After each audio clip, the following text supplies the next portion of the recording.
Okay, we are back again, live on other streams too. Unfortunately for you all, you have to deal with us. Can't get us out of your hair. World domination. Yeah. On social media. The what did they have? They got InfoWars, right? Yeah. Data Wars. There went this video. Yeah. Oh, here we go. We are against InfoWars. We do not condone anything that InfoWars is a part of. No, I have no. Okay, there we go. No interest right now. Thank you. Now we just saved the video. All right, that cleaned that up. Connecticut reminds insurers to avoid discriminatory practices with big data. So don't be gone. Because every time we talk about insurance, people just leave the episode. Insurance is so funny, right? There was a time I used to sell insurance. And you look like that guy. Did you wear a suit? No. Oh. No, wouldn't do that. I sold insurance in some pretty rough areas. Oh, wow. That's tough. I'll tell you right now, people would rather pay their Xfinity or cell phone bill than buy an insurance policy. Yeah. Priorities are backwards. And on top of that, everybody needs it. Nobody wants to pay for it. And every time you do pay for it and you issue a claim, it's a hassle. Mm-hmm. So everyone's like, F this scam. That's what they feel like. But that's my side point. The thing I want to focus on here is that Connecticut, the government, had to remind people to not discriminate.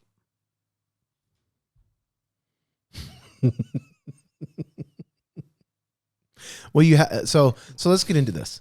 Okay. So whether you're an insurance company, we're not just going to blame because this is corporate transparency on our Big Seven. Mm-hmm. Why does it behoove a company when you're looking at big data and AI to discriminate? If you discriminate, then you can control things better. But if you let everybody in, you got to deal with a free flow. And free flow for a lot of people is way too much risk. So, and insurance companies are all about what? They're about decreasing risk. Yes. So, of course, they're going to use more big data to isolate on a very specific subset of their markets that they want to speak to. It's like if I can find Whoop owners and Fitbit owners, and then I know their heart rate variability is this number, and they're working out 5 times a week. We're only going to get policies to them. Yeah, yes. That's low risk for us. You know, here's an interesting point. The availability of data increases. Some people choose to participate in the sharing of that information. The others that want to participate in the receiving of that shared information can make a better decision. So now let me ask you something. Is it discrimination that you give someone a better price because of life choices? Of life choices. Because they have essentially more data to share that decreases their risk profile because they opt in to sharing that information. As long as they know that. Here's the other problem. Here's the other half of that coin. For insurance, well then think about the Whoop. How many people can afford a $30 a month subscription? Yeah. Just on a band that goes on your arm? Mm-hmm. Not many. So then you're only going to give better insurance rates to those that sit in a certain demographic profile because they're sharing more data. It's a problem. So what you really need to look at is insurance companies, if they want to avoid discriminatory practices, they need to sign up for TARTLE. They need to sign up for TARTLE because everyone can participate in the sharing. Mm-hmm. You can also go directly to them and ask them. If you want to know what their life choices are, pay them for that data. You paying for that information? Then it's ethical. Yeah, of course it's ethical. How simple is that? Well, that was easy to source that. We just solved the whole insurance issues. Stop discriminating. Just buy it from everybody. And all they want to do is standardize a curve. Mm-hmm. The best way to standardize a curve is have a very diverse population.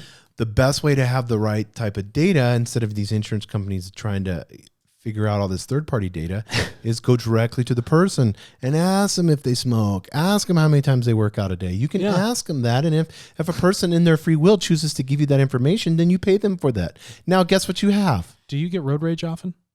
Oh, have you felt suicidal? I'm feeling road rage right now. Have you felt suicidal in the past big data week? I don't like, you know why? Okay, let's talk about this. Okay. Now it's got me pissed off. I'm sorry. Discrimination. This, and you know as well as I this, and how passionate we are about this. It does not fucking matter where you live, who you are. Nope. What the decisions that you make for you as a human. Yep. You are valued 100%. On a needle from 0 to 100%, at TARTLE, every single person Pegged out. is pegged out no matter what country you live in. You want to know why? Because they're a human being. Yes. They have Discrimination is anti-human. it's anti-human. It anti-evolves. Yeah, anti-life. It's anti-life. It's a de-evolutive thought process to discriminate. Insurance is in the game. You know what this is where this boils down to. Now we're getting somewhere. Insurance companies got in the game to profit. Yes. That's it. Off of death. And car accidents. Yeah, but why do you think they fight so hard not to give you your claim back? They don't want to pay out. It's not good for them. No. And every time they pay out, they don't eat the cost. They shell it off to everybody else who's insured by them. Yes. And they make you pay more. Yes. Okay, I understand that's an aspect of insurance, but guess what? Open up the broad spectrum availability. And if you become profitable, share that money back to the people. So if we all want to share in the risk pool, at least you've been paying us back in the mutual sense, so we're okay with a little bit of a price increase. But if you're increasing prices and you don't want to pay people out on absolutely anything and you're constantly fighting them to the hilt, you're going to have no face. That's why every insurance company is an insurance company. When you say insurance, do you have just some like bright, shining armor one that you're so happy to talk about? No. When I talk about big box retailers, people have a preference to Target, right? They're like, Target is like, they're my gold standard when I go to do my Target run. If I'm doing an insurance run, what's your gold standard? I don't have one. I'm just going to the cheapest price. Yes. Because you don't trust any of them. Yeah, me personally, I don't give any investing advice or financial advice at all. I'm not certified in that. But as for me personally, I have enough money to pay for my funeral sitting there in cash. I'm happy. So the amount of money that the $150, $170, $100, $200 I'd pay a month for life insurance, I just throw it into Bitcoin. Every month, that much, just throw it into Bitcoin. I'm so happy what for happens you. if I die in 5 or 10 years? What's going to happen? I'll drain the Bitcoin account. There you go. And I'll go pay for your funeral. No, I have the cash sitting there. I'm going to get you the cheapest pine box around. Well, you know what? It's actually free for me to die because I'm a disabled veteran, and I don't care. And Santa Fe has an amazing Isn't it funny? veterans cemetery, You know, but I'm not going to care anyway. Here's some things that are messed up. You got to pay to die. Mm-hmm. You got to pay to have a baby. Yes, Dude, all this stuff is upside down. it's all upside down, and when we discriminate, we cause division. And when we cause division, it causes the biggest issue that we have right now, and that's number 4 in our big 7, and that's global peace. right. And TARTLE is all about global peace. We want global peace. Global peace happens through global understanding that a human being is a human being. Regardless of their culture. I don't care if you're Muslim, Catholic, Christian, Scientologist, black, white, yellow, red, brown, blue. I don't even care. No, you're a human being. I'm going to pull that skin off, Mm-hmm. right? And underneath is nerves, blood, bone, muscle, lymphatic system, and we all share in that. Don't pull skin off, bro. It's like put the lotion in the basket. I know. But you understand my point, right? No, I get your point. Yeah, The point is when you discriminate, you slow. It's not efficient. It's also illogical. Yes. So if you're looking at algorithms or practices that you think are decreasing your risk models, but essentially uplift a certain group that maybe get some sort of false priority because of the amount of money they make or their ability to offer more information, that's not proper. It's also with these artificial intelligence machines, and we're seeing this, is when we're throwing our biases of discrimination in there, it's becoming extremely ruthless. Yeah. So, What does it care? Why don't you let it decide? If you put a metric, if you put AI, which is just so amazing, the things that they're learning and as it continues to grow, if you put a metric in that humans every single life was at 100%, all the globe, but we have this problem. All of our current algorithms. Let it figure itself out. Of course, yeah. And then it can take that value and say human life is at 100%. Yep. Everyone is equal. If it's a human, it's equal. But there's all these other variables. and then let it decide. It will get smarter and smarter and smarter to decide on that. But you know as well as I do with all these marketing firms and these big data companies, it's all about discrimination. Right. And the third-party data is already biased. And very discriminatory. Yeah, because you're not getting it from the source.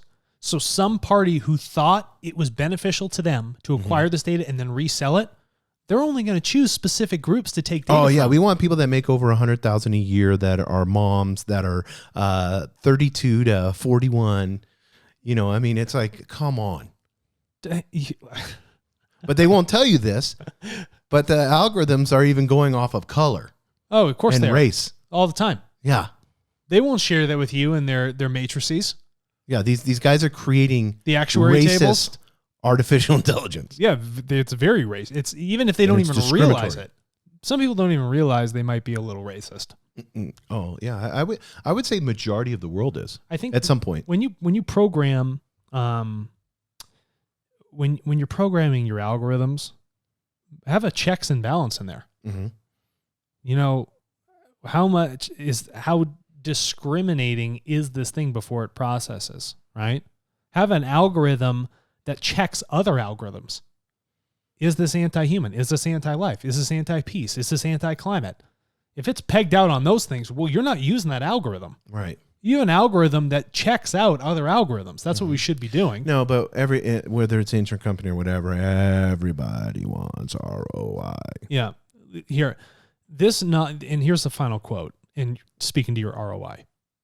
This notice acknowledges the changing, competitive, and innovative business environment Connecticut insurance companies must operate in. Why are insurance companies competing with one another? You're not in the business to make money. Just be happy with the people that sign up. If that's the limit of your growth, you're capped out at that. You can't create growth out of insurance. Insurance is a business for loss. That's the whole design of it. But they're trying to make money from insurance. It's so stupid. So they shuffle each other around, create fake growth every year, and try and get a little bump. But in the end, you're just harming yourself and others. Discrimination. Doesn't work for insurance. Don't work for me. Don't work for you. Don't work for anybody else. Not a part of TARTLE. Yeah. See ya.